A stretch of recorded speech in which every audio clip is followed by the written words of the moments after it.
Alright, break has pretty much been forgotten by majority of the player base, and there are many reasons behind it like HP inflation, enemies having weird toughness bar mechanics, and overall just getting power crept by other team archetypes. Also, we didn't get a single break unit this whole M4ES patch, and given how heavily HSR shields the banner units, it's pretty much expected that break is in such a bad state right now. But now finally, we have Dahlia, the upcoming break unit, who seems to have quite a broken kit. But is she worth it for you? In this video, I'll be answering questions like her strengths and weaknesses, what kind of account would benefit from her, and where she won't be of much use. What about vertical investment? Is her Litecoin worth it or her E1? Everything you need to know for getting or not getting her. So leave a like if you find this video helpful, and let's get started. This video is sponsored by LD Shop, a safe and reliable game top-up site from the creators of one of the best emulators, LD Player. It offers affordable prices in most game items through official ways, like games such as Honkai Star Rail and Genshin Impact top-ups are purchased from Razer Gold, so you don't have to worry about getting banned.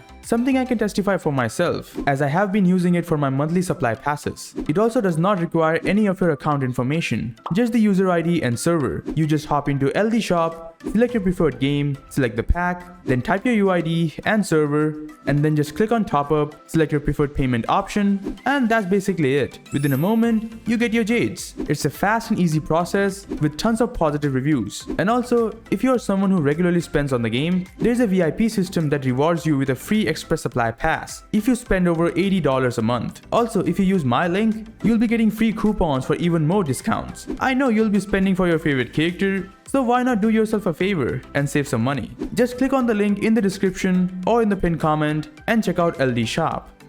So, Dahlia. Let's first run through a quick overview of her kit. In case you don't know, Dahlia is a fire nihility unit who works as a sub DPS or support for any of your break teams. There isn't any core part of her kit, everything she does is equally broken for break teams. Her skill deploys a zone for 3 turns and deals damage. While in the zone, she gives 50% break efficiency and allows all allies to be able to do super break damage even when the enemy is not weakness broken. So basically, you don't need to break the enemy to do super break, which is one of the biggest issues that break DPSs face. There are some bosses or just moments when the enemy have either very huge toughness bar or just don't take toughness damage at all, and in those situations any break teams just falls apart. But with this, break teams won't have to face those issues. Her ultimate applies the will state to all the enemies for 4 turns and deals fire damage. She also reduces defense by 18% of all the enemies that are in the will state and applies weakness break of the dance partner to all enemies. Now the defense shred and the damage is well and good, but what is this dance partner? Well, when you enter combat, Dahlia grants dance partner to herself and the ally that triggered the combat. So like, if your Firefly triggers the combat by using her technique or just attacking, she will become the dance partner as well as Dahlia herself. At the start of the battle, she generates 35 energy for herself. Also, when the dance partner attacks, they get 60% super break damage multiplier. And after attacking, Dahlia will launch a follow-up attack, which is a bounce attack dealing 5 instances of damage to random targets, and also deals extra super break damage when hitting a weakness broken target.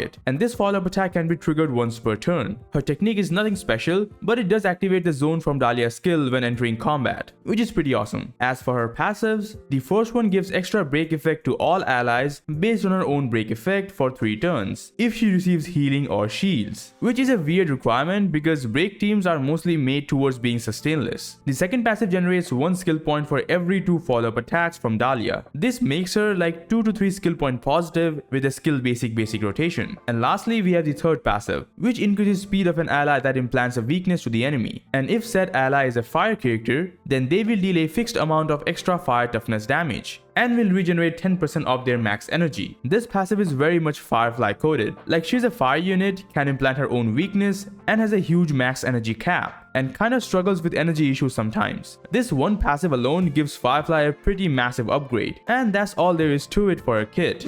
Now let's discuss which unit will benefit from her the most. Similar to the dot units, we don't have that many units in the break roster, and among these units, there are 3 teams that you can make. Well, I guess you can also make a 4th one, but we'll talk about that later. The best team for Dahlia is going to be with Firefly. By this point, that much is pretty obvious. She benefits the most from having Dahlia in her team. The extra break damage, the energy, defense down and everything else. Firefly can take full advantage from everything. And also, this pretty much becomes a mono fire team with Fugue and Lingsha, and all can benefit from the weakness implant that Firefly and Dahlia have. Of course, Ruanmei does kinda gets replaced here, and there is no complicated reason for it. Dahlia simply does everything Ruanmei does and more. Initially, Ruanmei was the only one who provides break efficiency at E0, which made her quite important in game modes like Epoch Shadow, but Dahlia simply took over her with better buffs and damage. Now Lingsha is definitely great in this team because she can deal massive damage and can activate Dahlia's first passive by providing heals. But for maximum damage, the Harmony MC with an S5 DDD is the best. Initially, given Firefly's skill point issues at E0, RMC kinda had to work as an SP generator, and because of that, they weren't able to spam DDD for more action advance. But with Dahlia's insane SP generation, RMC can simply become a DDD spammer, and that will lead to more damage. A team with Lingsha or Gallagher is definitely much more comfortable, but Harmony MC with DDD can dish out a bit more damage if you need it. The second unit is going to be Rappa. Now Ruanmei, who Dahlia will most likely replace, was never really a must-have for a Rappa team. She can definitely use her, but the team with Harmony MC, Fugue and Lingsha was mostly used, at least in my experience. Now of course, when it came to no sustain teams, Ruanmei definitely came into the picture, but for those teams, Dahlia can simply replace Ruanmei. As for Rappa, she really benefits from the weakness implant that Dahlia have, due to her not having any weakness implant in her own kit. Given she is not a fire unit, she won't be able to trigger the extra energy and the extra toughness damage from Dahlia's third passive, but apart from that, she can make use of everything Dahlia provides. Here as well, a no sustain team with Harmony MC and DDD is the best for overall damage. And this team is not as hard to play as Firefly because of the extra delays that Imaginary Break has. But you can still use Lingsha or Gallagher as a sustain if you want. The third unit is Boothill, and he benefits the least from Dahlia. Now don't get me wrong, Dahlia is still one of the best teammates for Boothill, and he does get a huge damage increase from having her, but that increase is not as high as like with Firefly. Boothill already has a weakness implant, and given his kit, it's hard to run a sustainless team with him, but you can do it if you pair both Ruanmei and Dahlia together. With both of their weakness break efficiencies and delays from Ruanmei, you can pull off a no sustain team with Boothill, even in AoE situations. A team like this will perform better than a team with Lingsha, but still not as good as with the Harmony MC and DDD. That combo is just way too broken. Lastly, as a fourth kind of team, you can also use Lingsha as a main DPS, with Dahlia, Fugue and Harmony MC together. We have already seen her insane break damage output, especially in AoE situations like Pure Fiction, and given her kit, she can take close to full benefits from Dahlia's buffs. She still cannot activate the extra energy because she doesn't have a weakness implant, but aside from that, she can heal, so she will trigger the break effect buff from Dahlia's first passive, and she herself is a sustain. So you can run Fugue, Dahlia and Harmony MC in her team and still be very comfortable to play. The damage might not be as high as a Firefly no sustain team, but she can definitely compete with a Firefly sustain team or even a Rappa team when there are multiple enemies on the field. Personally, I'm really excited for this team. By the way, if you are enjoying the content, please consider subscribing, as it does help this channel grow and motivates me to make more content for you guys. Anyways, with that done, now let's talk about her value. First, let's look at her pros. Well, in my opinion, given the current state of break teams right now, she is by far the most important unit to pull. Her being able to enable super break even when the enemy is not weakness broken pretty much doubles or even triples the damage output of any break team. On top of that, she is very easy to play. All her buffs and debuffs have such long durations that you can simply follow the skill basic rotation and just press her ultimate when it's available. That's it. It's pretty much like Ruanmei, and given her extra skill point generation from her second passive, it makes her the best SP generator for any break teams. She can also implant weakness and can dish out solid damage. She's an all-around top tier break unit. As for her cons, well, there aren't much, but given her first passive required healing or shielding for the extra break effect buff, kind of forces you to have a sustain in the team, where break in general prefers a team with no sustain for maximum damage, especially units like Rappa who have action delays. It's much better to go sustainless with her. Also, her third passive is pretty specific, as it is heavily aimed towards Firefly. The requirement of a fire unit and implanting weaknesses for extra energy and also for the fixed 20 toughness damage, that's a bit too specific. And lastly, break in general is in a pretty bad state, and investing in such a team might not be the best idea right now, when we are so close to a brand new path in the upcoming patches.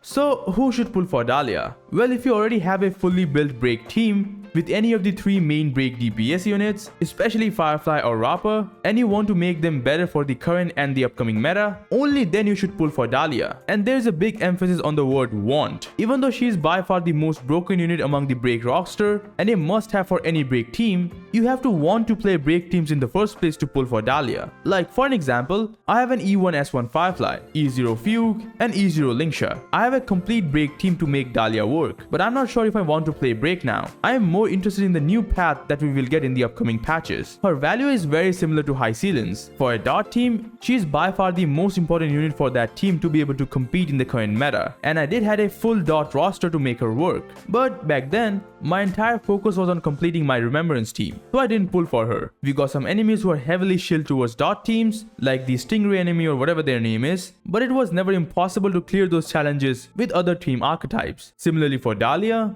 we will get some heavy shilling for break teams when she releases, but it won't be impossible to clear those challenges with other teams, or at least I hope they are not impossible. And with the start of version 4, everything will be focused towards the new path, which will definitely be much better than either dot or break. Do note that even though Dahlia can pretty much double or triple the damage from Firefly or Rappa, it's still nowhere close to the Castorus, Evernight, Cyrene and Hyacinth team. So all in all, the amount of value Dahlia holds for break teams is similar to how High Ceilings is for dot teams, and pulling for her is a decision you cannot make while looking at the meta, because as I said, the damage is not even close to the Castorus team. Pulling for Dahlia is totally based on if you already have break units in your account and you want to play them again in a way that feels rewarding. Now let's talk about vertical investment. If you already plan on pulling for Dahlia and wondering if you should go for a signature Lycone or Eidolons, well, let's talk about it. First, her signature. It provides break effect to the user and then gives break damage boost to both the user and the unit that triggered the battle.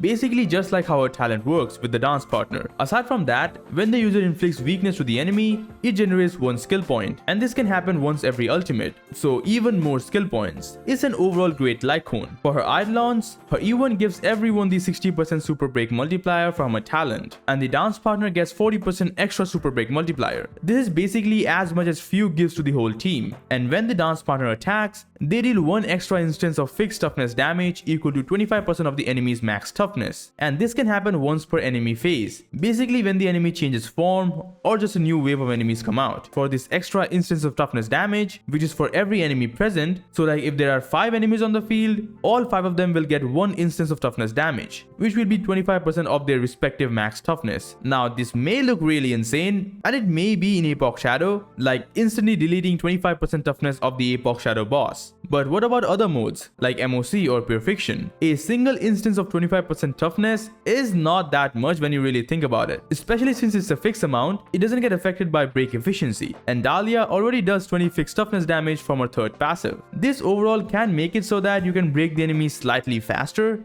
but nothing much. And it's even less impactful because with Dahlia, units can do super big damage even if the enemy is not broken, so breaking the enemy is not as much of a necessity anymore, unless you are in Epoch Shadow, and that's where this Eidolon will shine the most. Anyways, in terms of recommendation, even though her E1 is providing more damage because of the extra super break multiplier for the whole team, personally I will recommend going for a signature instead. The added break damage and the extra skill point is very helpful if you have an E0 Firefly, or if you are going for a no sustain Rappa team with Harmony MC. The signature provides more overall value compared to her E1, and if you really want more damage, investing in your other units like Fugue E1 or Firefly E2 might be a better choice. Overall, Dahlia, just like High Ceilings, is a player choice based unit. Instead of meta relevance, her value fully depends on the player, and if you want to make your break teams better, she's a must pull unit. If not, then her value drops to 0. And of course, if you want to pull for her because of her design and animations, then this whole video is worthless to you and you should just pull for her. And that's all for my review of Dahlia. Hopefully this answered any questions you had about her pull value. And if you still have something, you can leave it in the comments and I'll try my best to answer them. My full Dahlia build guide should come out after the version livestream, so look forward to that. Like and sub if you enjoy my content. Thanks a lot for watching, and I'll see you guys in the next one.